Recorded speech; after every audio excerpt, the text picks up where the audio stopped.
Senhor Ângelo, para começar então aqui o seu depoimento, eu gostaria que o senhor falasse o seu nome completo e a sua data de nascimento. Bom dia a todos. O meu nome é Ângelo Vilches Ramos. Sou nascido em Santos no dia 23 de dezembro de 1929, porém registrado civilmente em 9 de março de 1930. Sou casado com a professora, advogada Aparecida Orga Ramos. Desse enlace temos 3 filhos. Ângela Cristina Ramos é psicóloga e advogada. Ângelo José Ramos é engenheiro e advogado. E Regis Nicolau Vilches Ramos, que é engenheiro. Eu me formei nas letras primárias aqui em Santos, no Grupo Escolar Cesário Bastos, na Vila Matias. Depois, o curso secundário eu concluí num ginásio de Aparecida do Norte. E o de bacharel em Direito e Ciências Jurídicas na Faculdade de Direito de Itapetininga, no estado de São Paulo. Cursei também na Faculdade de Santos, curso de Filosofia, Ciências e Letras, na área de Estudos Sociais. A minha vida, praticamente toda ela, resumida a Santos só. Senhor Ângelo, então vamos voltar um pouquinho no tempo. Eu queria que o senhor contasse um pouquinho das origens da sua família, de onde eles são imigrantes, de onde que eles vieram. Meus pais falecidos, Nicolau Vilches Ramos e Santa Mantovani Ramos, eram meu pai oriundo da Espanha. Deu um giro aí pela Argentina e no fim se radicou aqui no Brasil, em Sertãozinho, depois em Santos. Minha mãe, nascida no interior do estado de São Paulo, em Ipaussu. Dessa união saíram 8 filhos.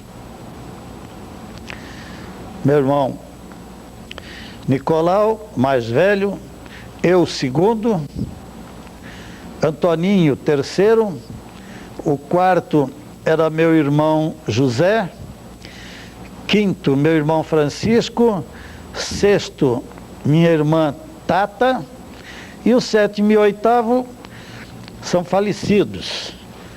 Era a Maria e uma outra que foi natimorte. Mas foram 8 irmãos ao todo que descendem dos meus pais. E aonde vocês moravam? Nós morávamos de início na Vila Matias, precisamente na rua Júlio Mesquita, número 118. Casa que hoje praticamente não existe mais, existe só a placa do número, mas o comércio avançou de tal forma ali na Vila Matias, que aquelas residências todas que lá existiram foram transformadas em comércio. E nesse período que nós morávamos na Júlio Mesquita, e que eu me recordo da minha infância, eu sou do tempo do lampião a gás, ali na Vila Matias, e do bondinho puxado ainda a burro. O café, para ser embarcado no cais de Santos, ele era transportado em carroções, puxado a cavalos. De sorte que, depois da Vila Matias, na época da Segunda Grande Guerra, meu pai vendeu a moradia da rua Júlio Mesquita e nós fomos morar no Macuco, precisamente na rua Professor Torres Homem, número 655. Meu pai, minha mãe e toda a família. Dali é que eu saí para trabalhar. Comecei a trabalhar, não tinha 9 anos ainda. Fui trabalhar num escritório de corretagem de café de um senhor chamado Cássio Lara Teixeira. Creio que ele não seja mais vivo. Ele era filho de um grande comissário de café chamado Pupo Teixeira. Nessa época, foi que o seu Atié Jorge Cury foi me buscar para eu ir trabalhar no escritório dele, de corretagem de café, a Rua do Comércio número 25, primeiro andar, salas 7 e 8. Isto precisamente em 26 de novembro de 1939. Fiquei com ele lá durante 60 anos quase. Hoje o escritório, por doação dele, é meu. Toda a parte comercial dele foi doada para mim. Ô, senhor, por que ele foi buscar o senhor lá? Boa pergunta. Ele era amigo, muito amigo do meu falecido pai. E acredito que o meu pai tenha conversado com ele, querendo procurar uma colocação melhor, e sugeriu o meu nome, deu a direção onde eu trabalhava, e eu fui procurado no meu emprego pelo próprio Atié, para ir trabalhar com ele no escritório dele, que na época, é verdade e precisa que se diga, era um dos maiores escritórios de corretagem de café do Brasil. Ali nós faturávamos por mês, tranquilamente, 300.000 sacas de café vendidas para o exterior. Era uma fábula. E nesse mesmo período, paralelamente, iniciou a minha parte esportiva. Foi quando eu ingressei logo em seguida no Santos Futebol Clube, no dia 1º de fevereiro de 1942. E eu, lá no Macuco, no ano de 1900, já mais adiante, 1946, fundamos um clube que na várzea hoje de Santos é famosíssimo, o Clube Atlético Santa Cecília, dono de uma vasta propriedade, tem 2 sedes, uma com belo de um ginásio com salão de festas e a outra mais para reuniões de diretoria e aulas de yoga, dança, etc. e tal. Lá no Santa Cecília eu jogava o meu futebolzinho. Nós jogávamos quase de segunda a segunda. Eu trabalhava, mas à noite nós jogávamos com luar. Sábado e domingo era de manhã à tarde, domingo de manhã e à tarde. O Clube Atlético Santa Cecília chegou a ser, naquela época, o melhor, ou quase o melhor clube da várzea santista. Era invencível. Nós tínhamos jogos em que nós ganhávamos de 14-0, 15-0, eram jogadas, resultados fora do normal. E o senhor jogava em que posição? Eu era centroavante e meia esquerda. Não era um grande craque, não era. Mas marcava gols. E era o que resultava para o nosso clube, era gols. Marquei uma infinidade de gols lá. O clube tem até hoje um livro de registro de todos os jogos daquele tempo. Eu de vez em quando vou lá e fico folheando, vendo os jogos que nós realizamos e quantos golzinhos sempre eu pipocava lá. Isso me traz muitas saudades, muita alegria, porque lá eu adquiri grandes companheiros, foi uma grande fase da minha vida.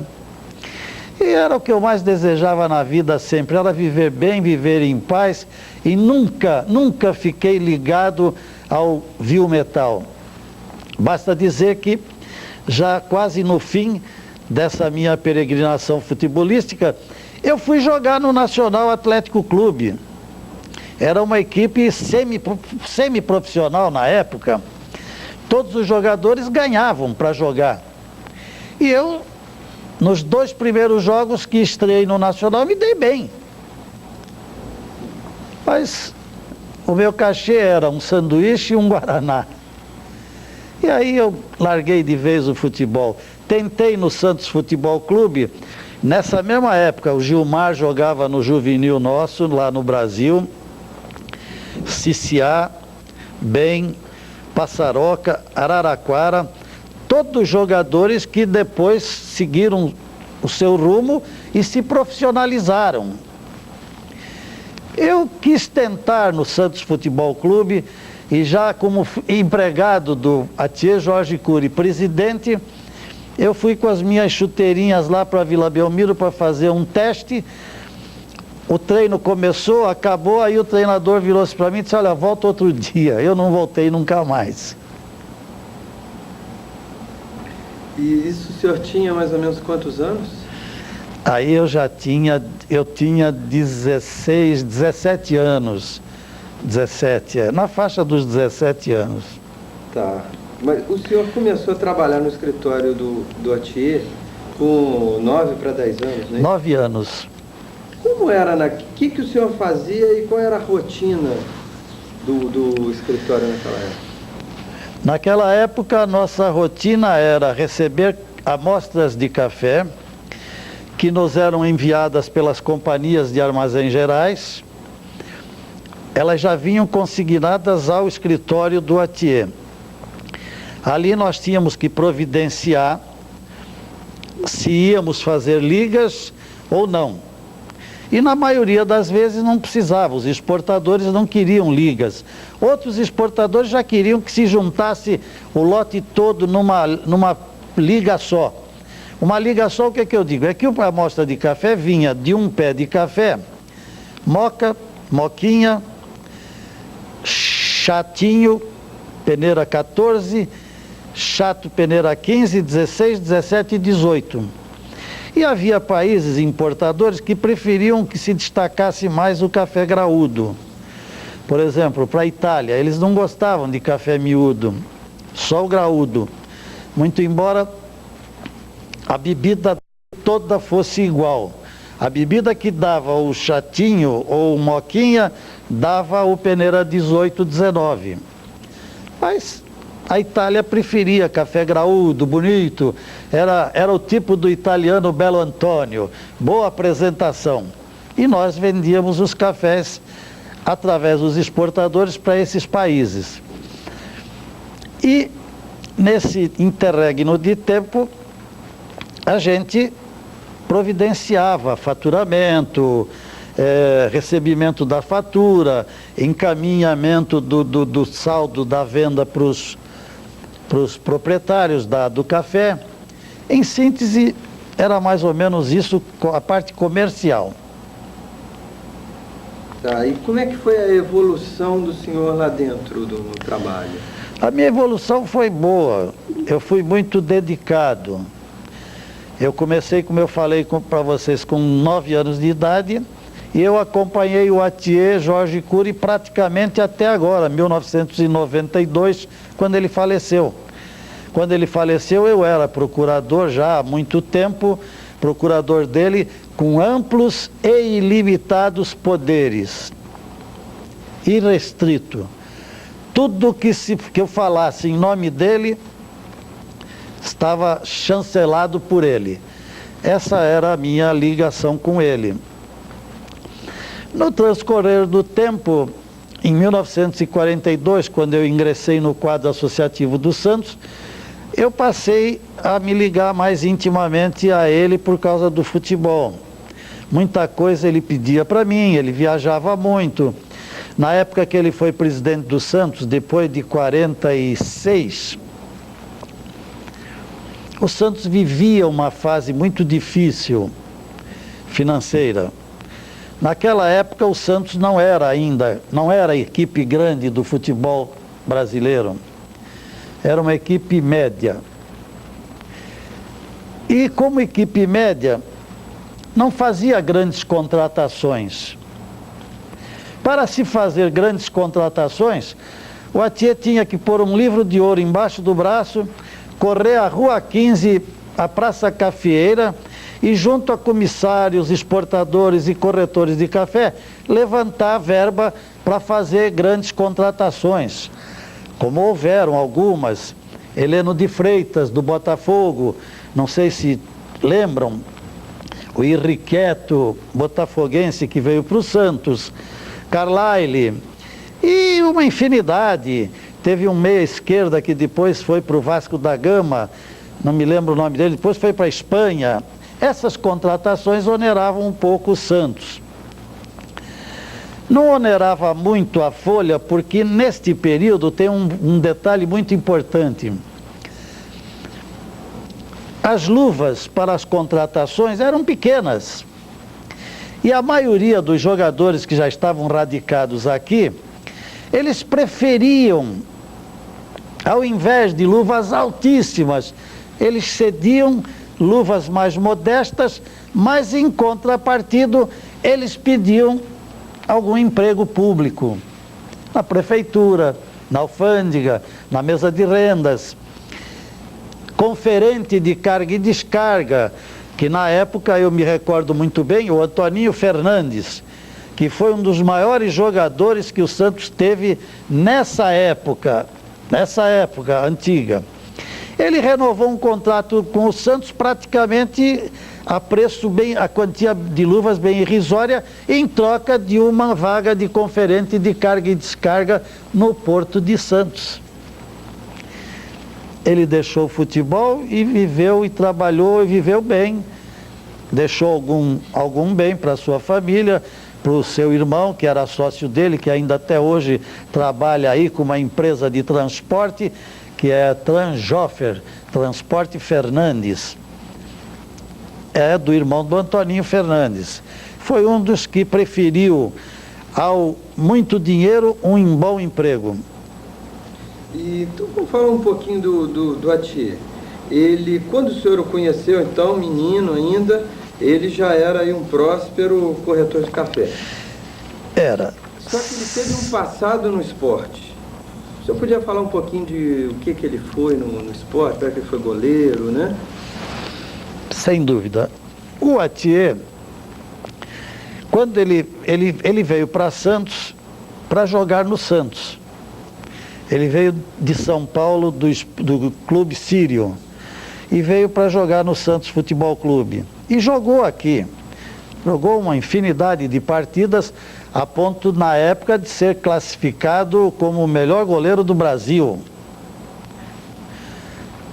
O Santos teve, nesta época, também uma peculiaridade. Teve dois goleiros, um melhor do que o outro. Era o Atier e era o Tufi Neugen. Tufi, para quem não conhece, ele teve uma passagem muito rápida na vida esportiva do Santos. O Tufi Neugen, ele era conhecido na época como El Diablo. Era fantástico. E se revezava na meta do Santos, Atier e Tufi. Só que o Tufi não teve o comportamento, a sorte que teve o Atier. O Atier não gostava de beber, não fumava. O Tufi bebia, fumava e era um pouco de orgia. Morreu cedo com uma doença pulmonar que o tirou do convívio de nós, porque teria sido, para o futebol do Brasil, também um grande goleiro. O Atier, logo em seguida, encerrou a carreira dele aqui em Santos mesmo, por volta de 1927, 28, veio a Revolução de 32, o Atier se engajou na Revolução, foi para a frente de combate, junto com o pelotão aqui de Santos, que foi comandado na época, tinha 2 ou 3 comandantes, um deles eu me lembro bem porque foi muito meu amigo, o capitão Armando Herbst. Eles foram para a frente de batalha. Aí nesse período teria muita história para se contar dos revolucionários de São Paulo de 32, juntos com o Atier. Eles peregrinaram aqui pelo interior do estado de São Paulo, guarnecendo posições chaves, mas aconteciam milhares de fatos. O Atier contou alguns deles até, em que o pelotão uma vez não morreu, não passava fome, graças ao Atier. Porque em toda a cidade que eles passavam, o Atier era reconhecido. E em função deles conhecerem o Atier, eles atendiam bem, abriam as portas e davam comida. Senão teria sido um desastre maior do que foi, visto que a Revolução de 32 foi um grito, foi um brado muito bom, muito forte, que São Paulo deu ao Brasil, mas que infelizmente nós ganhamos pela bravura dos paulistas. Aí ele foi guindado a presidente do Santos em 1945, se não me falha a memória. Olha a outra ironia do destino. O presidente era Aristóteles Ferreira, aí foi eleito Antônio Ezequiel Feliciano da Silva, que era político inimigo mortal do Attier. Foi presidente do Santos nesse período. Em seguida, o Attier vai substituir o Antônio Feliciano no Santos. E aí, o Attier era um homem que eu comparo ele hoje ao Pelé. Tudo que ele punha a mão, tudo que ele se dispunha a fazer, dava certo. Ele não tinha lá uma grande capacidade. Tinha, sim senhor, sim senhora. Onde o Attier punha a mão, dava certo. É o caso do Pelé. Onde ele põe a mão, tudo que ele faz dá certo. São criaturas que parece que Deus lá em cima fez muito poucas e mandou para a terra. Aqui para nós, Pelé e Attier. E o Attier pegou o Santos numa fase dura, difícil. Folha de pagamento, em que pese, como eu relatei, baixa. Luvas também baixas. Mas a dificuldade era grande.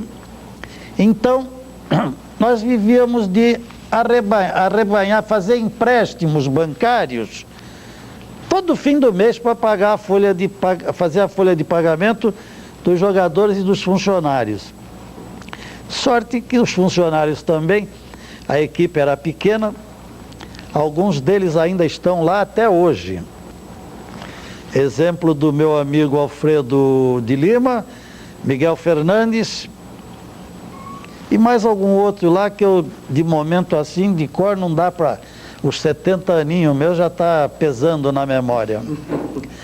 Mas eu ia designado pelo Attier e pelo Santos em instituição bancária, levantar fundos para saldar a folha de pagamento dos jogadores e funcionários. E nos meses seguintes era um sucedâneo desse mesmo fato. Um mês era no Banco Cruzeiro do Sul, outro mês era no Banco da Bahia. Quando vencia o da Bahia era no Banco S. Magalhães, ou era no Banco Faro, ou no Cruzeiro do Sul.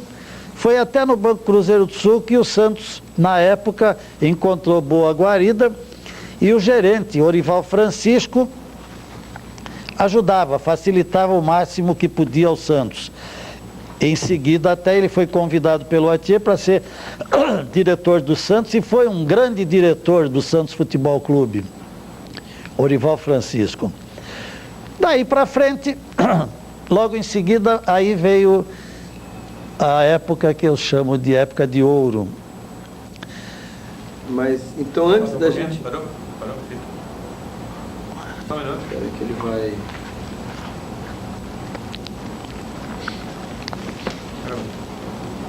Senhor, antes da gente chegar então na época de ouro do Santos, eu queria saber o seguinte: o senhor já participou com o Attier do primeiro mandato dele? O senhor já o auxiliou então no período aí, a partir de 1945?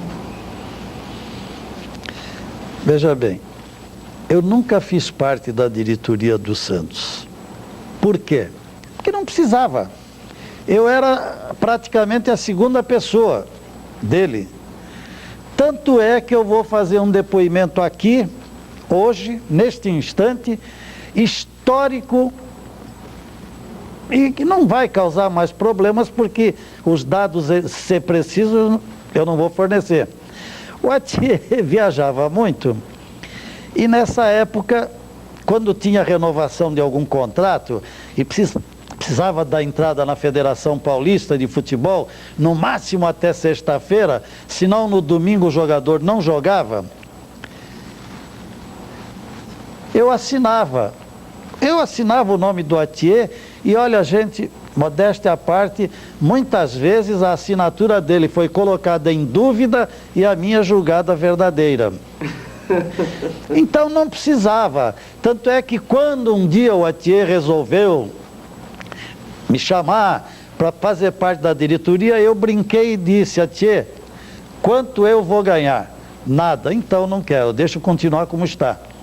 E não quis ser diretor do Santos por essa razão.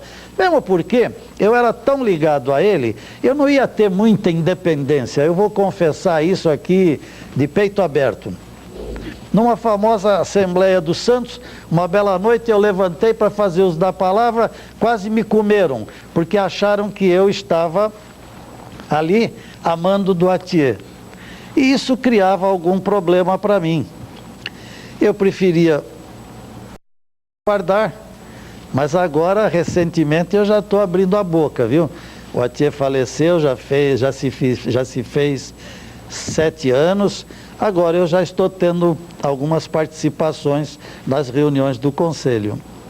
Tá, então senão vamos fazer uma mudança aqui de fita, vamos dar uma pequena pausa. Tudo bem.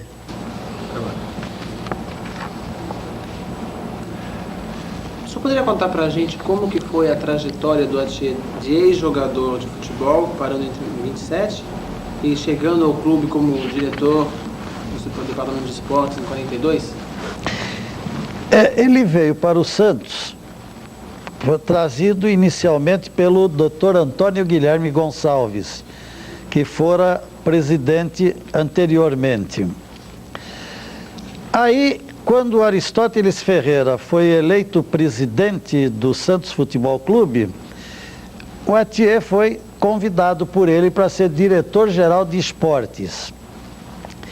E aí ele praticamente começou a campanha dele na diretoria do Santos Futebol Clube, como diretor de esportes até 1945.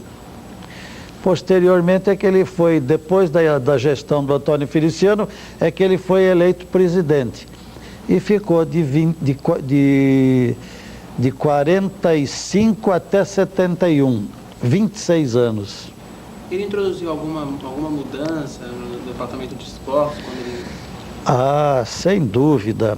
O Atier trazia na bagagem dele uma vantagem muito grande, que não é qualquer um presidente que tem. O nome dele, goleiro famoso, homem bem-sucedido, trabalhador e que gostava de levar as coisas adiante.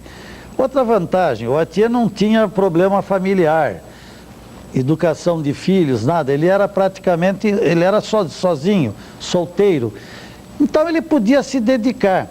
E aí se dedicou de corpo e alma ao Santos Futebol Clube, fez grandes contratações naquele tempo, arrumava dinheiro, como eu já falei anteriormente, com os famosos livros de ouro na Praça Cafieira, onde cada exportador, cada comissário doava 10 sacos, 100 sacos de café para que se fizesse essas contratações que o Atier pretendia.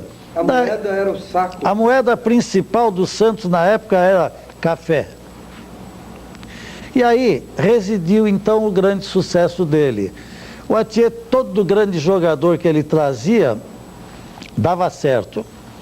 Eu me recordo até de uma passagem de um jogador que veio para cá, se eu não me engano, logo no início da gestão dele de presidente, em 1946, um argentino chamado Soler. Anunciava-se como, na época, uma contratação, o Ronaldinho sendo contratado pela Inter de Milão. E no jogo de estreia, aqui na Vila Belmiro, as arquibancadas ainda antigas de madeira, o argentino vem e estreia. Ele era um centeralfo, o homem tinha 2,10 metros de altura. Era uma muralha. Santos e São Paulo. Logo de início, 10 minutos de jogo, tem uma falta contra o São Paulo. Soler vai, bate, gol. Santos 1-0. A Vila Belmiro quase veio abaixo, delirou. Mas o triste foi o fim. O Santos terminou perdendo para o São Paulo naquela tarde de 9-1. E nos aspirantes, perdemos para os aspirantes do São Paulo por 14-0. Vejam a fase difícil que vivia o Santos. São Paulo não. São Paulo tinha Ieso Amalfi, tinha Leônidas da Silva, tinha Sastre, Remo, Teixeirinha. Basta dizer que, olha, o Ieso Amalfi que eu citei era jogador do aspirante. Depois ele foi para o quadro principal e aí foi embora para a Itália e parece que vive até hoje lá. Aí, devagar, o Santos, o Atié começou a montar um quadro bom e o Santos começou a despontar já, a brigar pelos primeiros lugares, culminando só em 55. Nós fomos campeões paulista, aqui na Vila Belmiro, num jogo que a decisão do Santos ser campeão foi contra o Esporte Clube Taubaté. E o Santos venceu o Taubaté por 2-1 em 1955 e foi campeão. Aí, nesta altura, entra o rei Midas, Pelé. O homem que tudo que tocava virava ouro. Veio a era Pelé e pouco vai se poder falar para essa juventude de hoje. Mas eu acompanhei, para e passo, a vinda do Pelé, quando ele começou na Vila Belmiro. Ele começou, antes de ele morar numa pensão na Pinheiro Machado, ele dormia ali debaixo de uma arquibancada. Tinha ali um vestiáriozinho, ali um dormitório. Pelé era tão humilde, tão simples, que ele se adaptava bem ali. É verdade que depois ele foi crescendo, foi morar na Pinheiro Machado. Aí entra a história do automóvel, que eu comprei para ele, mas com o dinheiro dele. Foi o primeiro carro que o Pelé teve na vida, um Volkswagen, 1956, adquirido aqui na antiga Santos Motriz. O gerente era o seu Walter Herbert Amissink, um alemão. E no dia da entrega do carro, foi batida uma foto, o Pelé recebendo as chaves do proprietário da revenda, eu no meio, entre o Pelé e o alemão. Pelé recebe as chaves e cochicha no meu ouvido: Angelo, avisa o moço aí que se ele for explorar essa foto, tem que conversar comigo o meu cachê. Aí vieram outros, vieram Pelé, Ramos Delgado, veio Mauro Ramos, Gilmar, Coutinho, Durval, Mengalvio, Pepe. Aí, qualquer um que dirigisse o Santos com essa equipe, nessa época, era o maior presidente do mundo. E tem um fato que eu faço também questão de contar, e que deve ser registrado na história do futebol brasileiro. Um dia nós estamos no escritório, eu e o senhor Atié Jorge Cury, nós dois, só. E chega um cidadão bem vestido, bem falante, alto, querendo falar com o Atié. E eu notei pelo sotaque dele, ele era italiano. Falava muito mal o português, ele falava o italiano misturado com o espanhol e o português. E ele veio fazer uma proposta para o Atié. A equipe que ele representava queria o Pelé e estava disposta a gastar o que fosse. E como o Atié não abria preço, ele começou de cara, dando um lance. Pagamos 3.500.000 dólares pelo Pelé. Signori deputati, falava ele lá no italiano dele. E o Atié atendeu o italiano com muita educação, com muita finura, levantou-se e delicadamente foi tocando ele para fora do escritório, e na porta, ao se despedir dele, disse: o senhor pode voltar para a sua Itália e leve um recado meu. Confia em mim. Enquanto eu for presidente do Santos Futebol Clube, o Pelé não sai daqui.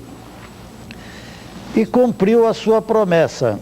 Isso aconteceu quando, mais ou menos? Isso aconteceu por volta de 58, 59. Logo no início da carreira. Logo no início. O Pelé já estava... O Pelé estreou no Santos já com sucesso. Tomou conta da posição e dali para frente acabou. E foi daí que começaram a surgir os emissários estrangeiros na busca de jogadores brasileiros.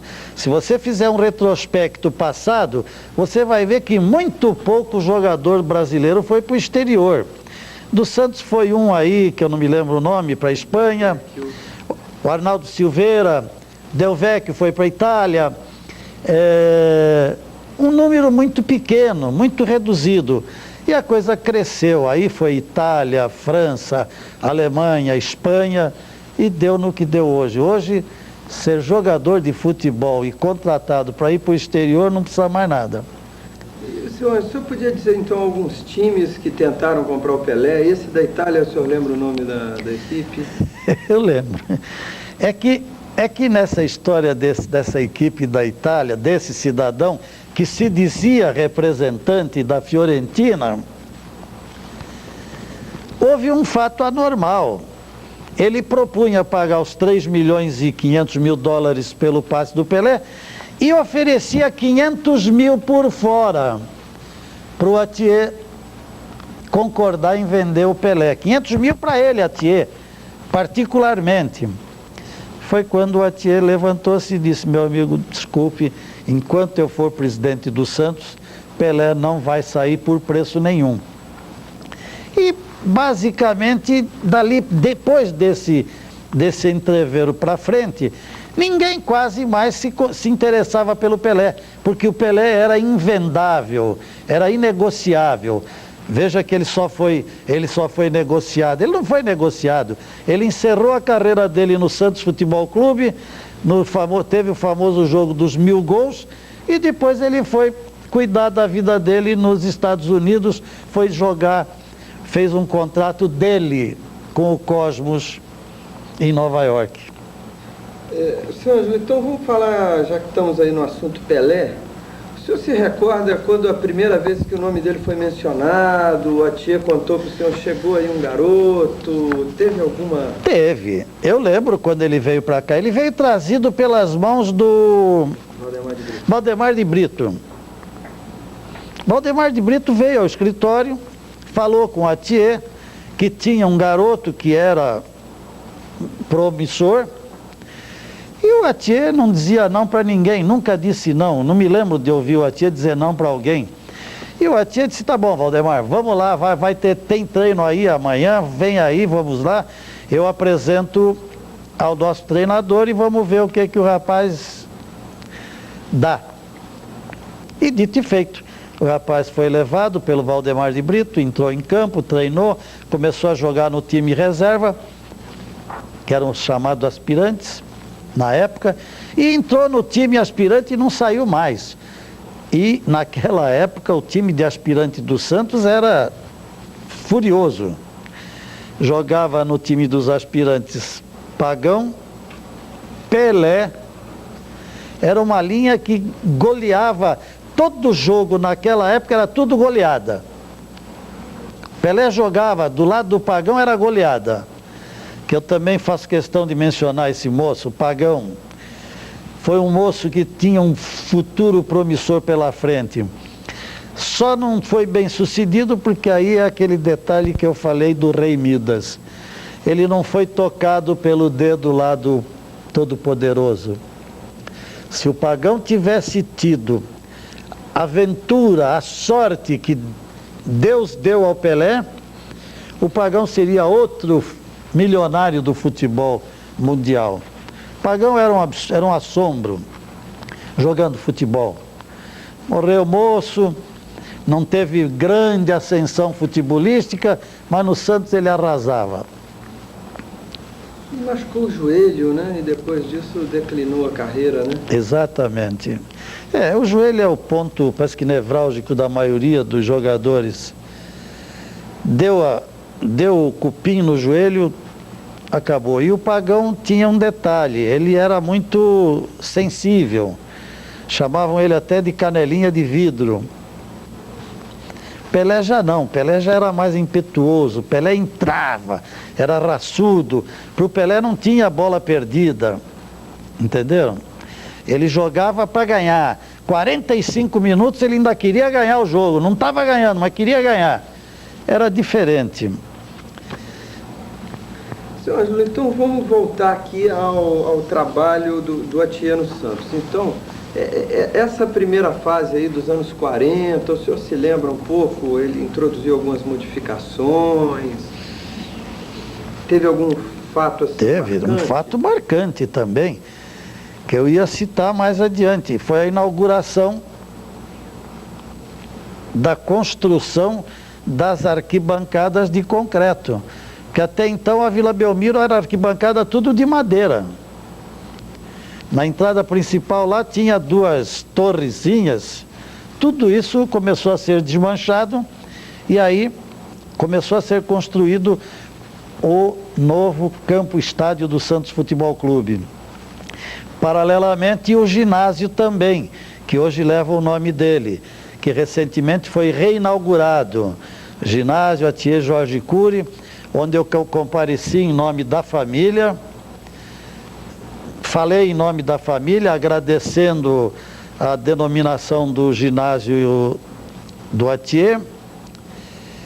E terminou a construção do campo, do estádio e do ginásio. Aí eles partiram para aprimorar a equipe de futebol. Quer dizer, no início dos anos 50, o Santos começa a fazer um embrião desse super time que ia culminar aí no fim da década. E paralelamente o estádio novo. Eu trouxe até uma foto aí que eu tenho da época onde foi lançada a pedra fundamental das novas arquibancadas que o Santos iria construir. Naquela foto está o Atier, o Lucas da Antártica, está o Dom Idílio José Soares, bispo diocesano, está o doutor Ademar de Figueiredo Lira, que era juiz aqui, diretor do fórum, as autoridades vivas da cidade, que na época eram ainda um número bem restrito. Mas ali o Santos deslanchou com as campanhas que o Atier e os seus companheiros de diretoria fizeram, arrecadando fundos e tocando obra para frente.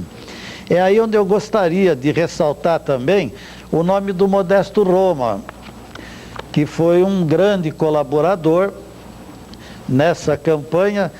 Praticamente a reforma das arquibancadas todas eram dirigidas pelo Roma. Pelo Roma e com o auxílio de outros diretores, que na época eu lembro do Aristóteles Ferreira, o Florival Barleta, que é pai do atual presidente do Conselho. Olha, eram criaturas extraordinárias, denodadas, trabalhavam diuturnamente para angariar fundos e tocar o Santos Futebol Clube para frente. Arrumavam cimento com aquela Votorantim, arrumavam ferro com a empresa de ferro aí não sei de onde, e assim o Santos caminhava a passos largos e sem estar endinheirado, isso é que era o pior, mas o Santos caminhava. As folhas de pagamento, as luvas aí começaram a crescer, cada renovação de contrato já começava a ser uma guerra. A turma já não quis muito mais saber de emprego público. E ele conseguiu fazer com que o Santos chegasse até 1971 a bom termo com uma grande equipe, uma equipe que no mundo não tinha mais para quem perder. Santos foi campeão paulista, brasileiro, sul-americano, mundial. E eu me lembro que muitas vezes o Atié, quando ia fazer algum discurso referente ao Santos e à campanha do Santos, ele sempre citava: o Santos não tem mais para quem perder. O Santos agora precisa descobrir uma nova galáxia e ir jogar com as equipes extraterrestres, porque aqui não tem mais adversário para ele. Era mesmo, a coisa do Santos era olha, dava gosto. Quem teve a felicidade, como eu tive, de comparecer à Vila Belmiro, ao Pacaembu, em outras praças de esportes por aí, e ver aquela equipe do Santos jogando, aquilo era uma orquestra de Beethoven, Liszt, Strauss, Chopin, tocando numa cadência maravilhosa. Tanto é que hoje eu vejo essas partidas de futebol por aí, eu assisto porque eu gosto de futebol. Mas quem viu o Santos Futebol Clube de antigamente, não precisa ver mais ninguém jogar. Fica mal acostumado, né? Fiquei mal acostumado. E então, antes o Atié conquista, então, como presidente, o primeiro título em 55. Exato. O senhor acompanhou, foi a estádio, o senhor viu a decisão? Tem alguma coisa que marca aí do bicampeonato? Claro que eu acompanhei, pô. Eu só não era diretor, mas eu acompanhava. Eu fui em algumas excursões pelo interior. Eu me lembro, Piracicaba, Mococa. Nós entramos em campo em Mococa, jogar contra o Radium Futebol Clube. E naquele dia o Santos jogava uma grande partida e o juiz, o árbitro, não sei por que cargas d'água facilitava um pouco o Santos. E aí aconteceu um fato na época inusitado e que também marcou muito. O delegado de polícia com meia dúzia de policiais chegaram na arquibancada lá do rádio onde estava eu e meia dúzia de aficionados do Santos e o Aristóteles Ferreira, que acompanhou aquela delegação e deu voz de prisão para nós, ameaçando o seguinte: se o Radium perder, roubado pelo árbitro, os senhores estão presos. Para nossa sorte, acho que o árbitro parou de favorecer o Santos, o jogo empatou e terminou tudo bem. Em 1955, quando o Santos foi campeão, eu estava dentro do gramado. Eu estava do lado do Lula, do Luiz Alonso Pérez, que é outra figura também que precisa ser enaltecida. Tinha estrela. E hoje, para ser grande na vida, para ter sucesso, além de ter visão, de ter inteligência, precisa ter estrela. Não adianta você ter tudo e não ter sorte, não ter estrela. O Lula tinha. E nesse jogo contra o Taubaté, nós tivemos a felicidade de vencer o Taubaté por 2-1. Na Vila Belmiro, até atuado pelo árbitro João Etzel Filho. E este árbitro ajudou naquele dia também um pouco o Santos, graças a Deus, e nós fomos campeão paulista. Ah, teve uma ajudinha? Tem. Geralmente, toda partida, se você for analisar friamente, você vê que o árbitro, às vezes, ou ele erra de propósito, ou despropositalmente, mas erram. Tanto é que agora você me chamou a atenção de um detalhe. Naquela época, era muito comum se falar em suborno em futebol. Comum. Por quê? Porque haviam baixos salários. Então, volta e meia pipocava uma notícia de um suborno no futebol. Aqui, ali, acolá. Subornos quanto aos árbitros ou também com relação Não, era mais jogadores. Gazeteiros, né? Mais jogadores. Os árbitros não tinham tanta expressão naquela época. Não dava-se tanto valor. Hoje sim, é o contrário. Hoje você não vai subornar um Ronaldinho, vai? Não vai.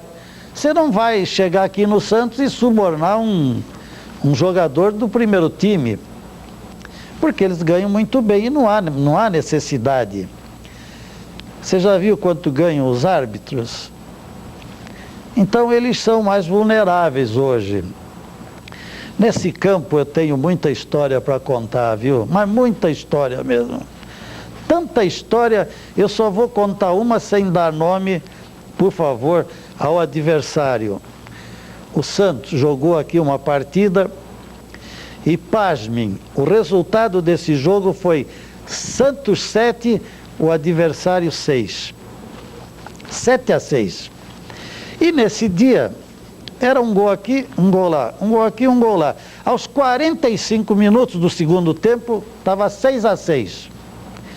O adversário empatou. O Santos vai dar a saída.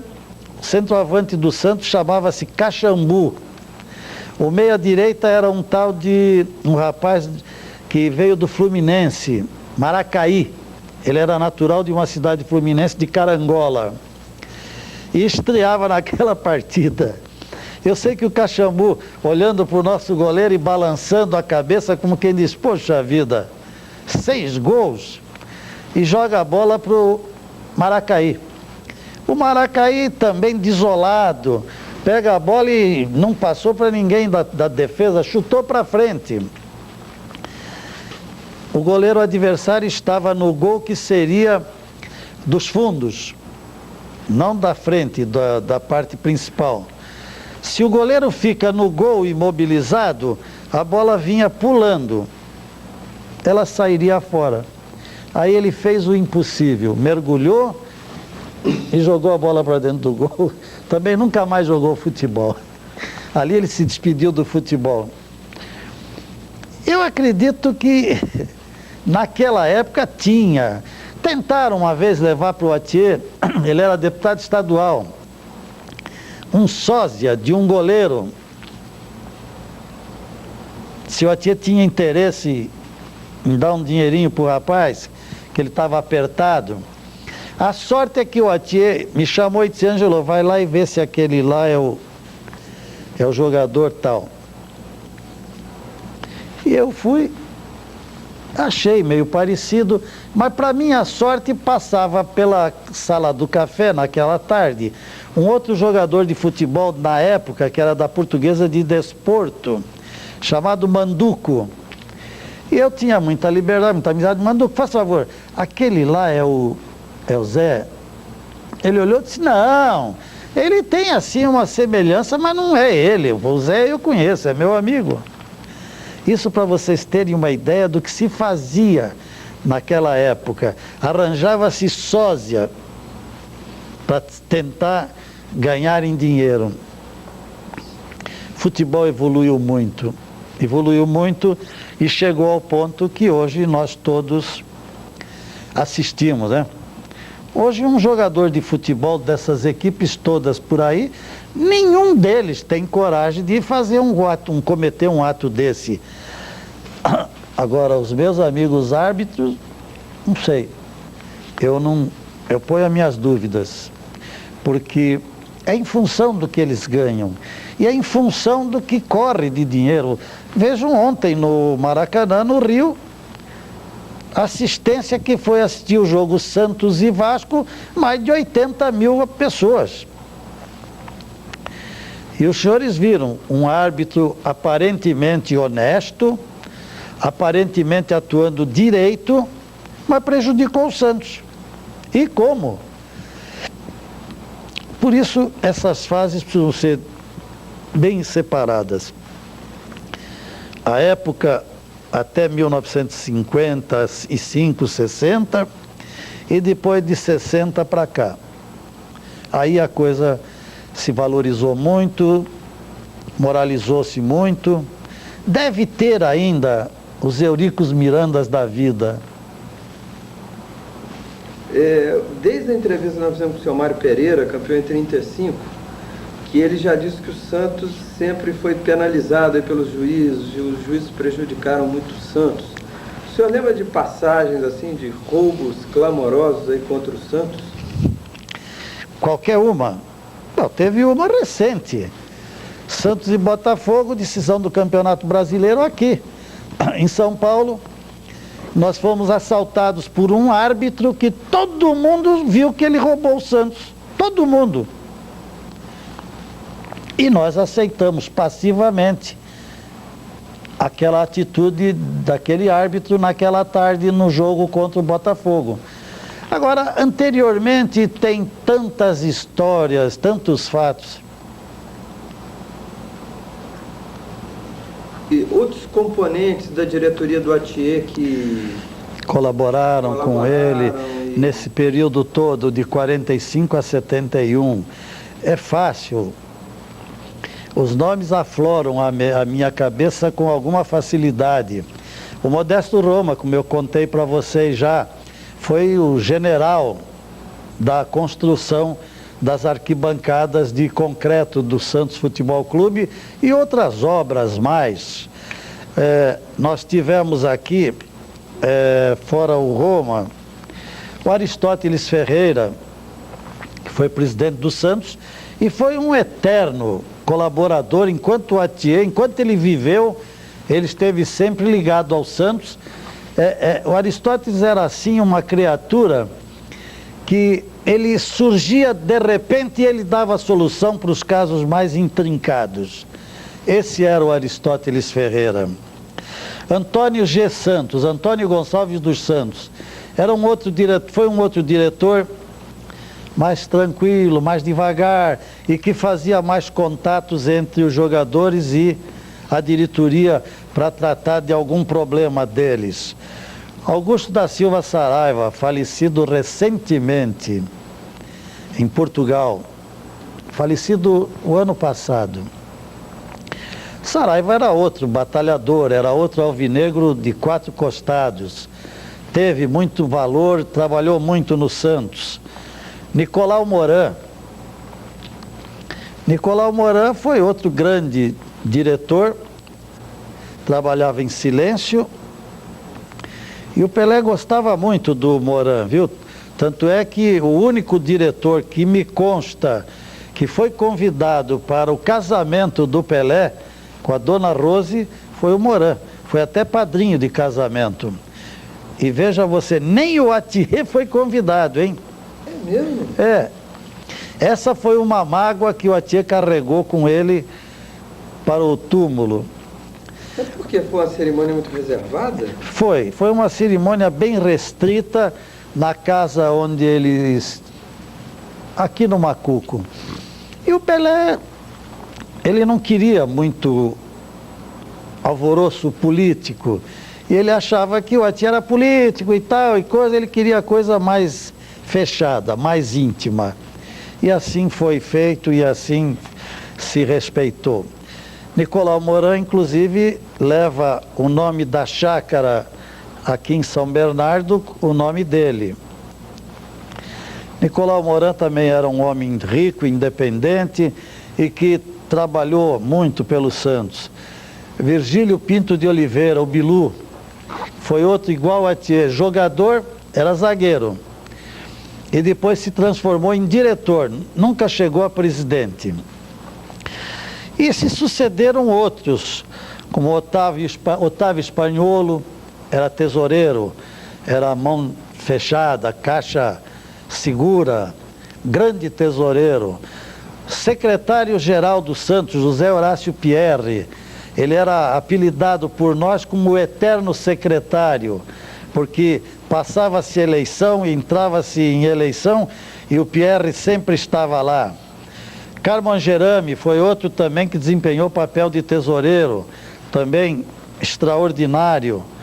René Ramos, Florival Barleta, pai do nosso presidente do conselho, era outra formiguinha.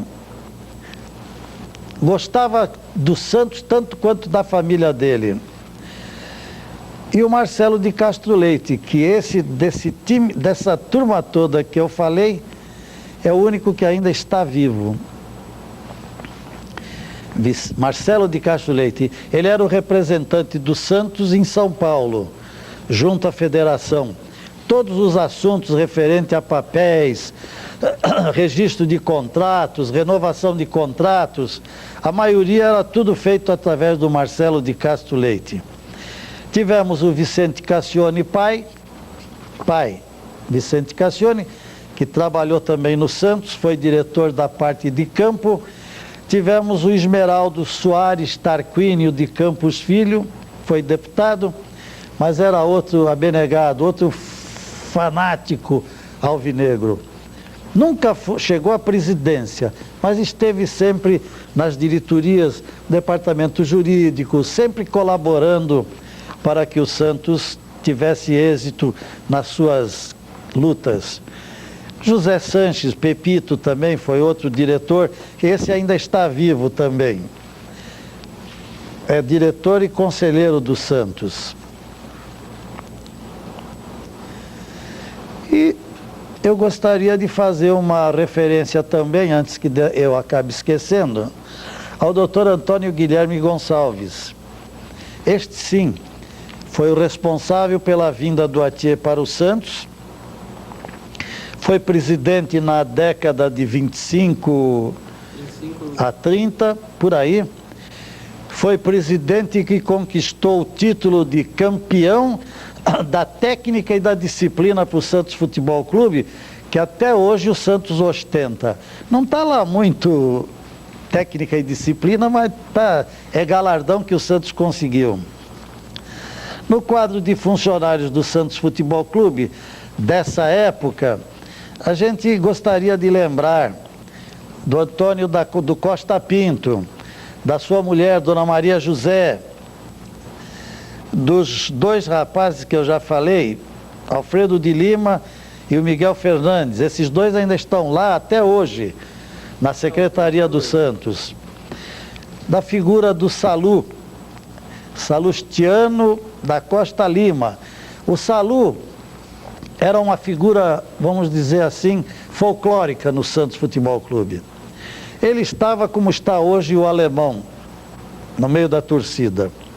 Na época era o Salu.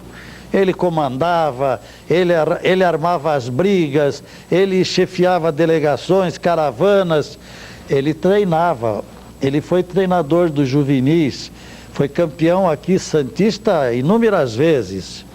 Salu tinha muita capacidade, dedicou a vida dele toda ao Santos Futebol Clube e morreu pobre.